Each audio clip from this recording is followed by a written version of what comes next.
What's up, Wolverines? I'm Ben Romanach. And I'm Chris Bio, and here's your news. Tickets are on sale for the Spring Band Concert Series on April 27th and 28th. Tickets can be purchased online for $13.55 or at the door for $17. The link to buy tickets is in the Belen Instagram bio. At the end of Easter break, outgoing and incoming board members of Belen's Key Club attended the 84th Annual Florida District Key Club Conference. The club received several recognitions and awards, including Club Membership Growth Award, Governor's Project Banner Patch, and Single Service Award, 3rd place in the Platinum Division. A hidden gem in our backyard, Long's Motorcycle Shop has been in business for almost 100 years. Matthew Barturin tells us more. Long's Motorcycle, family owned since 1938, is a motorcycle shop in downtown that is known for being the oldest and most traditional motorcycle shop in Miami. My dad used to deliver Western Union in St. Petersburg as a kid on his bicycle.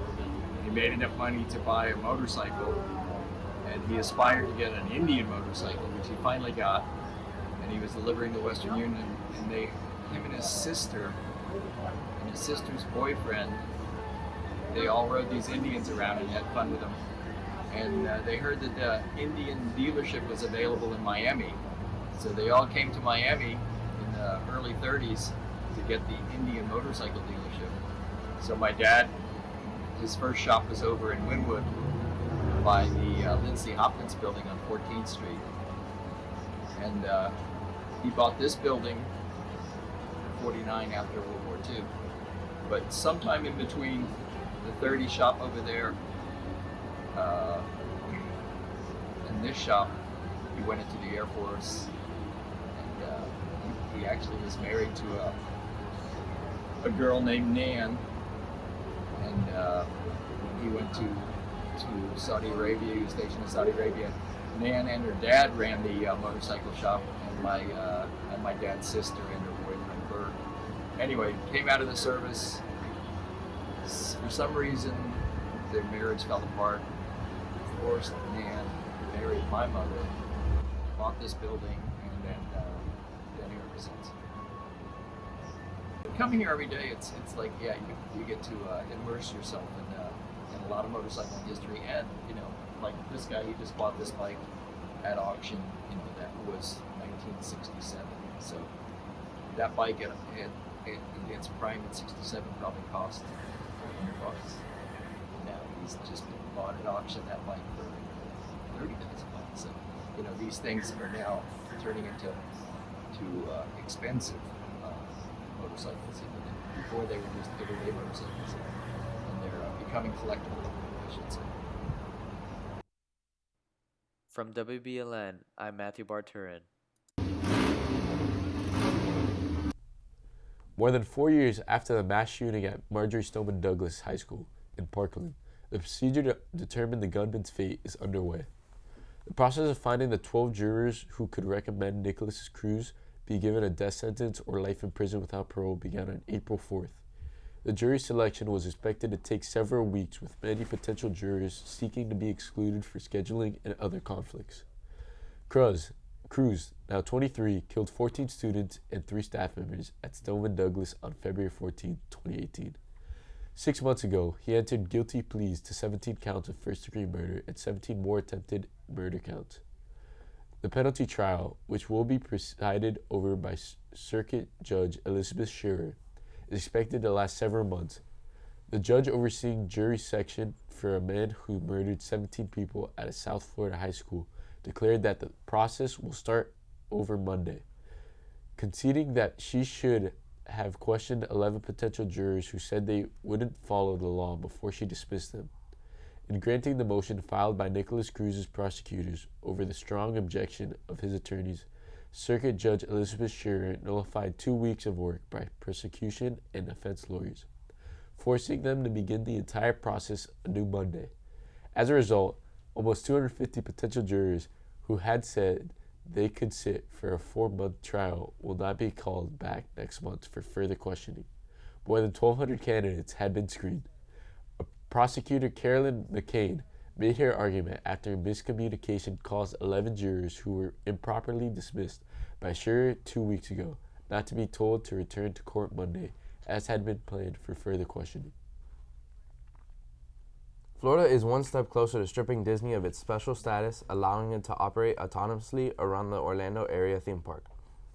Thursday, state lawmakers passed a bill to get rid of the status after Disney objected to new laws limiting certain classroom discussions about sexual identity and gender. The final vote was 70 to 38. Republican Governor Ron DeSantis has yet to sign the bill, but says he supports the measure. One state senator said if the bill becomes a law, it will directly cost taxpayers in nearby counties more than $1 billion, or about $2,200 to $2,800 tax hikes per household. 4 crew members of the first all-private mission to the International Space Station are back safe. The SpaceX Crew Dragon capsule splashed down into the Atlantic Ocean off the coast of Florida Monday afternoon. The crew includes a former NASA astronaut, an Israeli businessman, a Canadian investor, and an Ohio real estate magnate.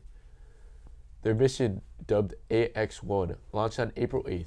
It was scheduled for 10 days, but it dragged on a week, longer than expected due to weather delays.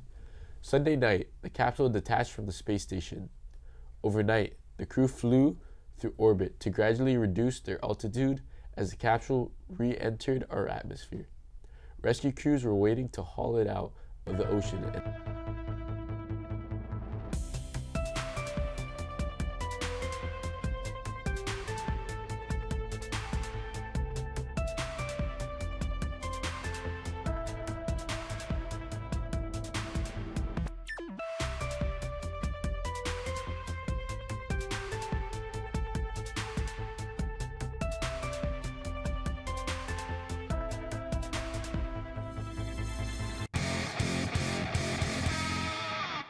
What's up, Wolverines? I'm Adrian Escudi, and here are your sports for the week. Last night, your Wolverine baseball team beat Coral Spring Charter in the Be the Light game, winning 6-0, with Marco Fuentes pitching a shutout. This past Saturday, our varsity water polo team defeated Dr. Phillips 17-13 to win the state title, finishing with an undefeated season. Then the varsity track team also won the district championship for the second consecutive year, winning their 28th overall title. On top of that, our varsity lacrosse team won districts, beating University School 9-5. They then beat American Heritage 12-3, winning the regional quarterfinal game. They will play the regional semifinal game against Oxbridge Academy at Oxbridge on Wednesday, April 27th at 7 p.m. Our volleyball team has a district semifinal tournament on Tuesday, April 26th at 5 at Ferguson High School. Good luck, Wolverines. The NBA playoffs are striving in the first round. Our Miami Heat are up 3-1 against the Atlanta Hawks, and today we play them at home for hopefully our last game of the series. The first sweep of the playoffs is complete, with the Boston Celtics wiping the floor with the Brooklyn Nets Monday, beating them 116-112 in Brooklyn. The past weekend in baseball, the Marlins beat the Braves 5-4, winning their series 2-1. And that's all for sports. Now back to the guys at the desk. Thanks, Adrian. That's all our news for today. Remember to follow us on Twitter, Instagram, and YouTube. And from all of us here, remember to stay safe And stay golden, Wolverines.